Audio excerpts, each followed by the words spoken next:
बंसल जी से मैं रिक्वेस्ट करूंगा कि वो भी आके तो निवेदन करूंगा दीदी हमारे यहाँ पे आए हैं इस फंक्शन में, उनका स्वागत करें। वो मेमोरियल डे का जो हमेशा जिंदगी में याद रहेगा। अपने RWA एग्जीक्यूटिव के बिहाफ पे जितने भी यहाँ पे आए हैं और उनसे मैं एक निवेदन करूँगा और हल्का सा लाइव रिफ्रेशमेंट जरूर लेके जाएं।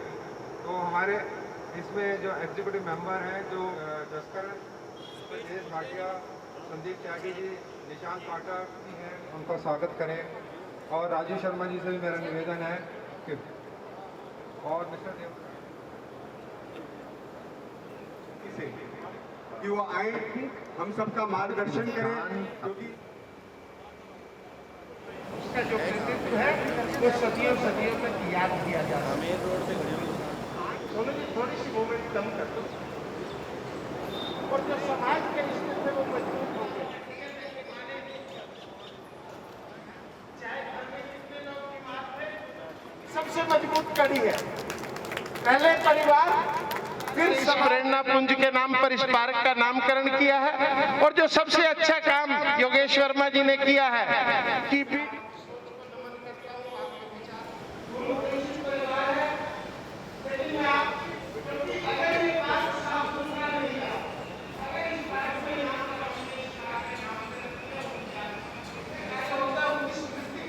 पॉलीमर पेंसिल अभी तक चालू नहीं करी है।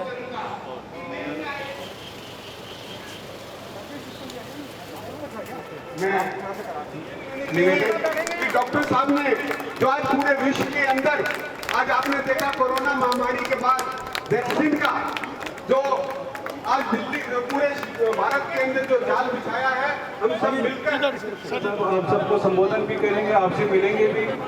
मेरा आपसे पुनः आग्रह है कि अपनी अपनी सीटों पर बैठे।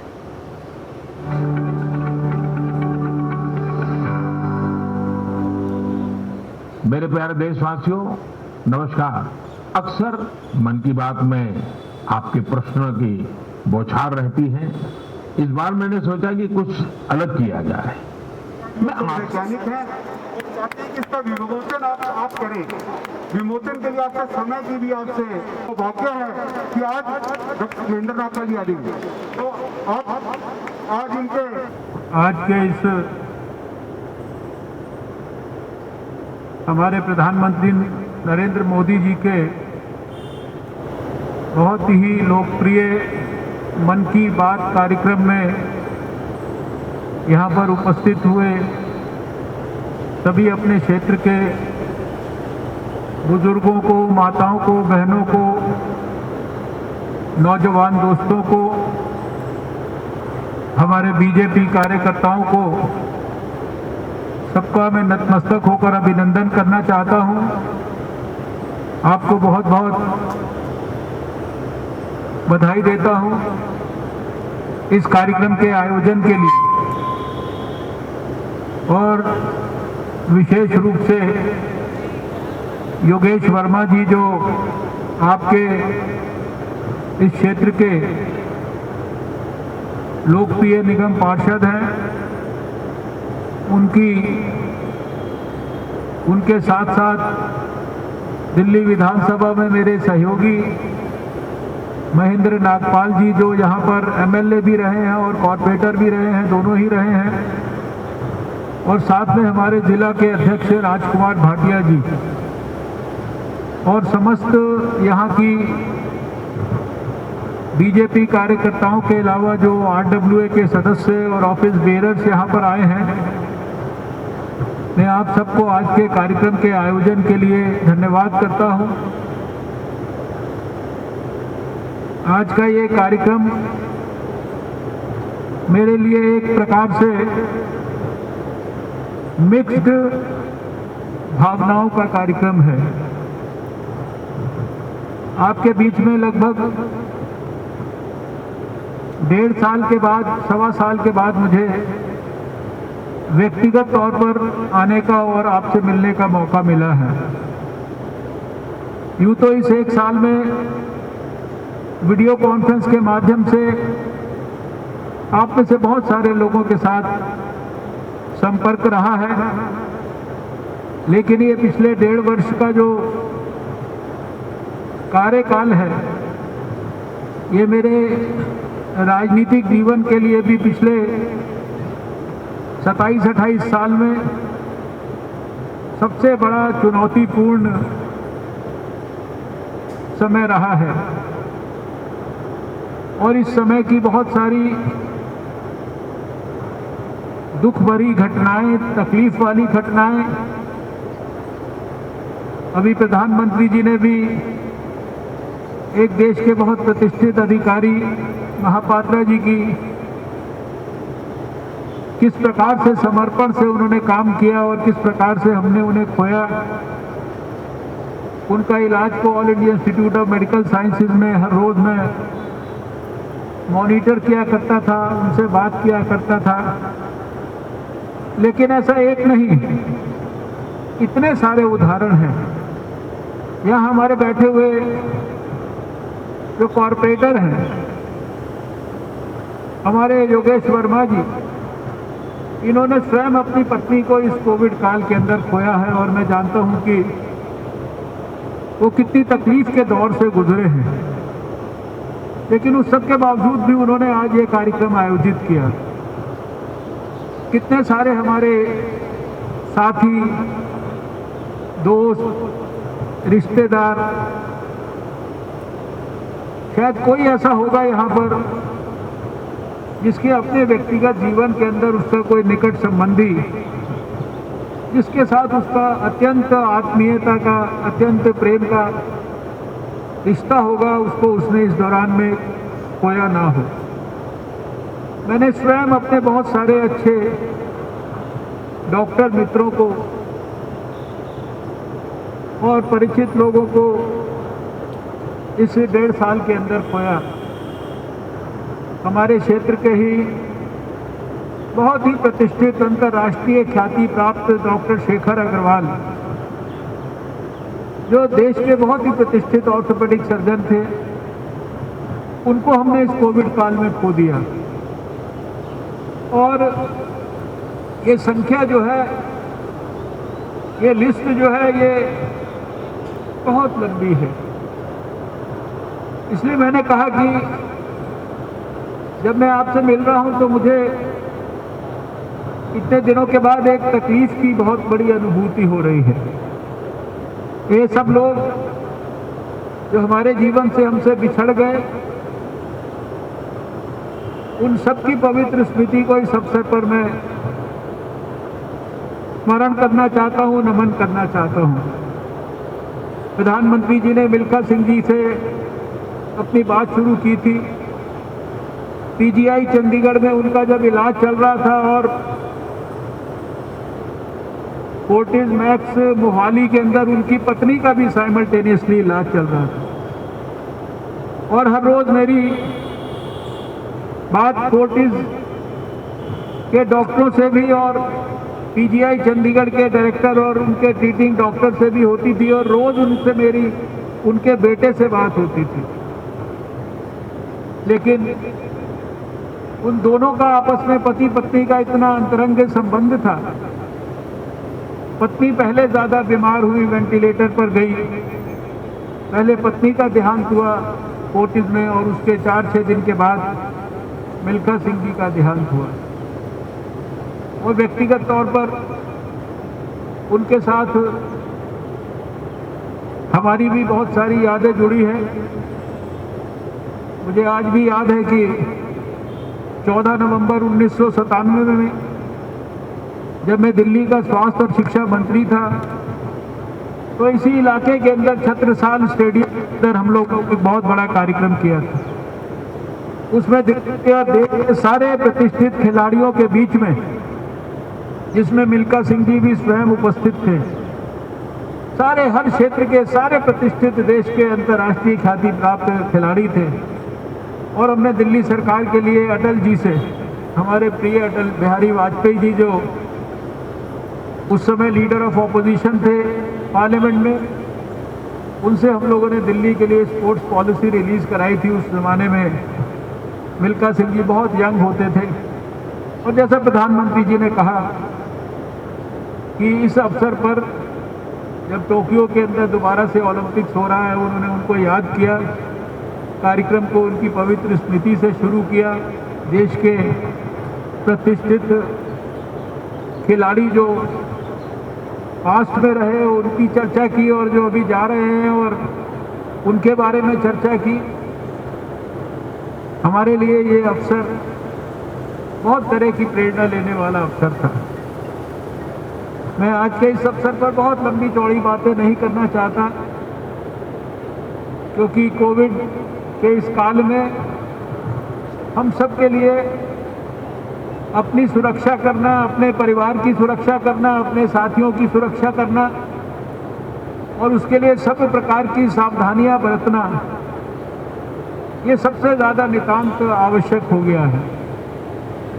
ये 1-1.5 साल का कार्यकाल,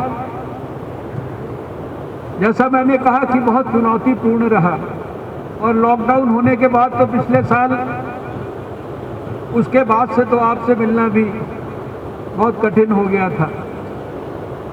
इस 1-1.5 साल के अंदर मुझे अंतर्राष्ट्रीय स्तर पर विश्व स्वास्थ्य संगठन की भी बड़ी जिम्मेदारी मिली। उसके कारण भी सारे दुनिया के स्वास्थ्य मंत्रियों के साथ लगातार संपर्क बनाकर रखना। इसी के साथ साथ यूनाइटेड नेशंस की स्टॉप टीबी पार्टनरशिप के चेयरमैन के रूप में भी सारे दुनिया की अंतर्राष्ट्रीय जिम्मेदारी मिली, उसकी भी व्यस्तता रही। और साथ में कोविड की लड़ाई तो आप जानते हैं कि ये 24/7 365 डेज चलने वाली लड़ाई थी। ना कोई शनिचर था, ना कोई इतवार था, ना कोई 26 जनवरी थी, ना कोई 15 अगस्त था। कोई दिन ऐसा नहीं था जिस दिन दफ्तर नहीं खुलता था और दफ्तर दिन और रात काम नहीं करता था। दिन भर बहुत सारे लोग जो तकलीफ में रहते थे उनके साथ भी संपर्क और संबंध होता था। बहुत सारे लोग ठीक होते थे और बहुत सारे लोगों को पूरे प्रयासों के बावजूद भी हम बचा नहीं पाते थे। बहुत सारे तकलीफदायक क्षण हम लोगों ने देखे हैं, लेकिन मुझे पूरा विश्वास है कि जैसा प्रधानमंत्री जी ने कहा कि सबने मिलकर जिस तरह से कोविड के खिलाफ संघर्ष किया है, और डॉक्टरों के साथ साथ हमारे वैज्ञानिकों ने भी शायद रिकॉर्ड टाइम के अंदर भारत के अंदर 2 वैक्सीन्स को उपलब्ध करा दिया। ये हम सब के लिए, मेरे लिए साइंस एंड टेक्नोलॉजी मिनिस्टर के रूप में भी, ये हमारे बायोटेक्नोलॉजी डिपार्टमेंट के सपोर्ट और समर्थन से ये वैक्सीन्स को देश के लिए वैज्ञानिकों ने उपलब्ध कराया। ये अपने आप में शायद एक प्रकार का रिकॉर्ड है कि 1 साल से कम समय में एक नए वायरस, जिसके बारे में कोई पूरी जानकारी दुनिया को नहीं थी, उसकी वैक्सीन भी वैज्ञानिकों ने उपलब्ध करा दी। और आज 16 जनवरी से लेकर और 27 जून के बीच की यात्रा में देश में 32 करोड़ से ज़्यादा डोजेज हम जो है भारतवासियों को दे चुके हैं। आने वाले समय में जो योजना है उसके तहत अगले 6 महीने में आप देखेंगे कि और भी कई सारी नई वैक्सीन जो है भारत के द्वारा ही बनाई हुई, जेनोवा कंपनी के द्वारा, बायोलॉजिकल इवांस के द्वारा, जाइडस कैडिला के द्वारा। अभी पहले ही आप जानते हैं कि सीरम इंस्टीट्यूट और भारत बायोटेक और स्पुतनिक की वैक्सीन तो देश में उपलब्ध होनी शुरू हो गई है। ये सारी वैक्सीन की इतनी मात्रा में प्रोडक्शन की हम लोगों ने योजना बनाई है कि इस साल के अंत तक देश के हर 18 साल से ऊपर के व्यक्ति को हम लोग वैक्सीन देने में सफल और सक्षम हैं। आज भी, कल की तारीख में भी 60 लाख से ज़्यादा लोगों को वैक्सीन भारत के अंदर मिली है। इसलिए सबसे पहला तो मेरा आपसे निवेदन ये है आज के इस अवसर पर कि कृपया इस बात को सुनिश्चित करिए कि हमारे अपने क्षेत्र में, चाहे वो RWA के माध्यम से, चाहे यहाँ की जो भी स्वयंसेवी संस्थाएं हैं उनके माध्यम से, चाहे बीजेपी के कार्यकर्ताओं से भी मैं अनुरोध करता हूँ कि घर घर जाकर एक एक व्यक्ति को इसके लिए स्मरण कराएं कि कोई भी 18 साल से ऊपर का और उसमें भी विशेष रूप से पहले इस बात का ध्यान करें कि 45 साल से ऊपर के बुजुर्ग वो पीछे ना रह जाएं और उनको उसके बाद दूसरी डोज, जैसे ही उसका दूसरी डोज का पीरियड आता है, समय आता है, वो जल्दी से जल्दी हम उनको वो वैक्सीन दिलवाएं। प्रधानमंत्री जी ने कुछ गांवों का उल्लेख किया जहां 100% लोगों ने वैक्सीनेशन किया। मैं समझता हूं अपने इलाके में भी अपने अपने ब्लॉक के अंदर RWA और बीजेपी के कार्यकर्ता विशेष रूप से इस बात का प्रयास कर सकते हैं कि उनके अपने ब्लॉक में 100% जो लोग एलिजिबल हैं उन लोगों को वैक्सीन मिल जाए। और दूसरी बात जो कि बार बार दोहराई जाती है, और ये जो पहली वेव के बाद जो दूसरी वेव आई, इसके बारे में बहुत सारे लोग समझते हैं ये बहुरूपिया वायरस, इसमें जो म्यूटेशन हुआ इसके कारण शायद ये बहुत तेजी से फैली। वायरस में जितने मर्जी म्यूटेशन हो जाएं, जितने मर्जी भयानक म्यूटेशन हो जाएं, वो जितनी मर्जी तेजी से स्पीड से फैलने वाला हो, लेकिन अगर मेरे कार्यक्रम में, मेरे इलाके में, मेरे घर में, मेरे दफ्तर में, मेरे बाजार में सारे लोगों ने ठीक से मास्क पहना है, सारे लोगों ने ठीक से 2 गज की दूरी बना के रखी है, सारे लोग समय समय पर अपना साबुन से हाथ धो रहे हैं, और सारे लोग बेफजूल के अंदर भीड़ भड़क्के में नहीं जा रहे हैं, जरूरत पड़ने पर ही बाजार में जा रहे हैं और 10 कामों को इकट्ठा करके लिस्ट बनाकर एक बार में बाजार के सारा काम करके आ रहे हैं, तो कितना मर्जी भयानक म्यूटेशन हो वो हमारे शरीर में बीमारी दे नहीं सकता, वो हमारे इलाके में फैल नहीं सकता। इसलिए सबसे बड़ा सुरक्षा कवच, जिसको 2020 में मैंने सोशल वैक्सीन का नाम दिया था और लोगों को कहता था कि वैक्सीन जब असली वैक्सीन आए, लेकिन सोशल वैक्सीन तुम्हारे पास उपलब्ध है, और ये सोशल वैक्सीन है ये मास्क। आपने 1.5 साल में मुझे इस मास्क को नीचे करते हुए नहीं देखा होगा। शुरू में अगर आप फरवरी में मेरा फोटो ऐसा देखा हो तो मैं कह नहीं सकता, लेकिन लॉकडाउन के बाद से लेकर आज तक आपने किसी ने मेरा ऐसा फोटो शायद ना देखा हो, सिवाय एक दफा जब पल्स पोलियो के कार्यक्रम राष्ट्रपति जी ने राष्ट्रपति भवन बुलाया तो उन्होंने मुझे कहा यार सारे आदमी सबका टेस्ट हुआ है, इसलिए इस बार इस समय आप कम से कम मास्क उतार लो, लेकिन तब तो नहीं तो ये बच्चे आपको पहचान नहीं पाएंगे। आपको जो है हम सब तो पहचानते हैं मास्क में, छोटे बच्चे जिनके लिए ये पोलियो का कैंपेन हो रहा है ये नहीं पहचान पाएंगे। उस एक बार के अलावा मैंने कभी मास्क नहीं उतारा, और वो इसलिए नहीं उतारा क्योंकि मैं इसके महत्व को अच्छी तरीके से समझता हूँ। 1.5 साल में इतने अस्पतालों में जाने का मौका मिला, इतने ICU में जाने का मौका मिला, इतने नज़दीक से कोविड के मरीजों को देखने का मौका मिला, कोई काम बंद नहीं किया, लेकिन उसके बावजूद भी कोविड से अपनी रक्षा करने के लिए सबकी अगर कोई मुझे नज़र आया तो ये मास्क। इसलिए हाथ जोड़ के आप सबसे विनती है कि इसको मास्क को लगाने की आदत में किसी भी प्रकार की ढील ना दें। अभी बहुत सारी चर्चा है देश में, तीसरी वेव आएगी, तीसरी वेव आएगी। ये तीसरी वेव अगर आप सब चाहोगे तभी आएगी, आप सब नहीं चाहोगे तो नहीं आएगी। और जिस इलाके के लोग चाहेंगे उस इलाके में आएगी, जिस इलाके के लोग नहीं चाहेंगे वहाँ नहीं आएगी। जो अनुशासन पालन करेगा, कोविड एप्रोप्रिएट बिहेवियर पालन करेगा, उसका बाल बांका नहीं कर पाएगी, और जो लापरवाही करेगा तो वायरस का म्यूटेशन कमज़ोर भी होगा तो उसको प्रभावित कर देगा। इसलिए आप सबसे मेरी ये आज के इस अवसर पर विनती है, ज़्यादा कोई मैं बड़ी बात आज नहीं कहना चाहता, यही 2 बातों के ऊपर एम्फेसाइज बार बार हम लोग इसीलिए कर रहे हैं क्योंकि अभी देश को कोविड से बचाना, आपकी सबकी सुरक्षा करना, ये सरकार का, हमारा सबका और समाज का, ये सबका सामूहिक कर्तव्य है।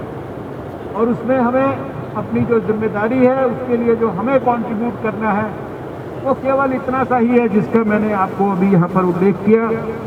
मैं आज के इस अवसर पर ज़्यादा कुछ नहीं कहता। जैसे जैसे वातावरण ठीक होता जाएगा, हम लोग और फ्रीक्वेंटली मिलेंगे।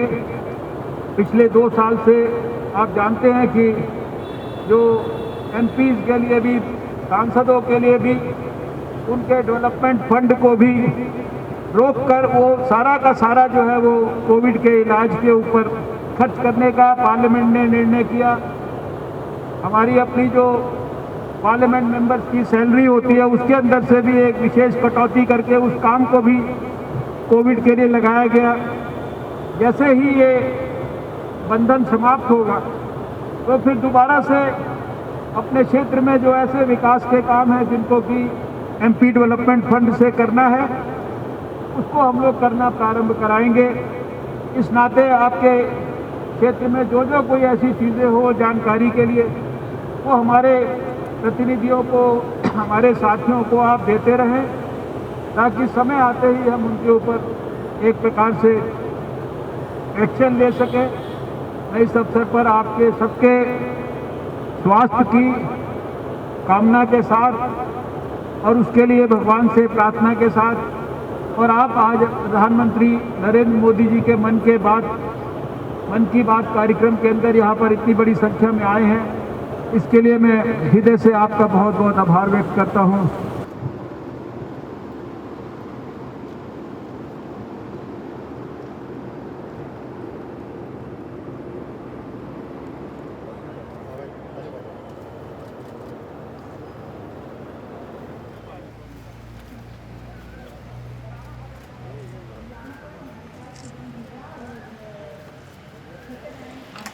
भारत माता की, भारत माता की